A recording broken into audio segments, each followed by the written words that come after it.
하나님의 은혜가 함께 하시는 하루가 되시기를 바랍니다. 사도신경으로 신앙을 고백하겠습니다. 나는 전능하신 아버지 하나님, 천지의 창조주를 믿습니다. 나는 그의 유일하신 아들, 우리 주 예수 그리스도를 믿습니다. 그는 성령으로 잉태되어 동정녀 마리아에게서 나시고 본디오 빌라도에게 고난을 받아 십자가에 못 박혀 죽으시고 장사된 지 사흘 만에 죽은 자 가운데서 다시 살아나셨으며 하늘에 오르시어 전능하신 아버지 하나님 우편에 앉아 계시다가 거기로부터 살아있는 자와 죽은 자를 심판하러 오십니다.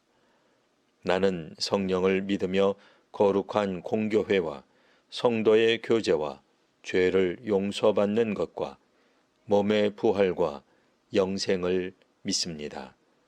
아멘. 이제 다 함께 찬송하겠습니다.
오늘 말씀은 스가랴 1장 14절에서 17절까지 말씀입니다. 내게 말하는 천사가 내게 이르되 너는 외쳐 이르기를 만군의 여호와의 말씀에 내가 예루살렘을 위하여 시온을 위하여 크게 질투하며 안일한 여러 나라들 때문에 심히 진노하나니 나는 조금 노하였거늘 그들은 힘을 내어 고난을 더하였음이라. 그러므로 여호와가 이처럼 말하노라. 내가 불쌍히 여김으로 예루살렘에 돌아왔은즉 내 집이 그 가운데 건축되리니 예루살렘 위에 먹줄이 쳐지리라. 만군의 여호와의 말이니라. 그가 다시 외쳐 이르기를 만군의 여호와의 말씀에 나의 성읍들이 넘치도록 다시 풍부할 것이라. 여호와가 다시 시온을 위로하며 다시 예루살렘을 택하리라 하라 하니라. 아멘. 오늘 본문에서 하나님께서는 질투하고 진노하신다는 표현이 나옵니다. 하나님이 질투하고 심히 진노하신 이유는 안일한 여러 나라들 때문입니다. 여기서 안일한 여러 나라들이란 이스라엘을 거만하게 대한 이방 나라들을 말합니다. 당시 유대는 이미 70년 전에 바벨론에 의해 멸망하였습니다. 그러니 이스라엘 주변 나라들 입장에서 이스라엘은 패망한 나라요, 시간이 지나면 자연스레 사라질 존재였습니다. 그리고 망한 이스라엘에 비해 그들은 이제 안정적이고 부유한 나라였습니다. 한때 위용을 자랑했던 이스라엘과 유대였습니다. 하지만 세월이 지나고 보니 이스라엘과 유대는 망했고 이를 반기는 주변 나라들이 있었습니다.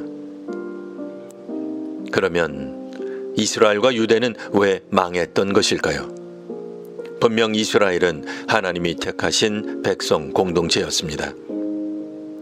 고대 강대국 애굽에서 탈출할 정도로 하나님은 이들을 돌보셨습니다.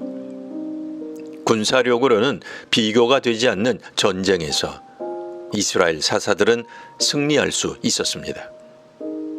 그럼에도 이스라엘과 유대가 망한 이유는 군사가 모자라서가 아니었습니다. 전쟁을 감당할 재정이 부족해서 망한 것도 아닙니다. 이스라엘이 망한 이유를 성경에서는 불순종이라 말합니다. 즉, 종교적인 이유요, 신앙적인 이유였습니다. 조상들은 하나님의 말씀을 따르지 않았습니다. 하나님의 진노를 받을 만한 행위들을 일삼았습니다. 현대식으로 표현하자면 이들의 삶의 중심은 예배와 감사가 아니었습니다. 자신들의 만족과 행복이 우선하였습니다. 그렇기에 이들은 하나님을 섬긴다면서 다른 신도 기꺼이 겸하여 섬겼습니다. 그래서 결국엔 하나님의 진노를 받아 이스라엘은 망하게 됩니다. 그런데 이런 이스라엘을 조롱하던 이방 나라들이 있었습니다. 이에 하나님은 나는 조금 노하였으나 그들은 힘을 내어 이스라엘에게 고난을 더하였다고 말씀하셨습니다. 하나님은 이스라엘을 사랑하시기에 징계를 내리시기도 합니다. 나라가 망하는 데까지 이르렀다 하여 하나님이 이스라엘을 버리거나 잊으신 것이 아닙니다.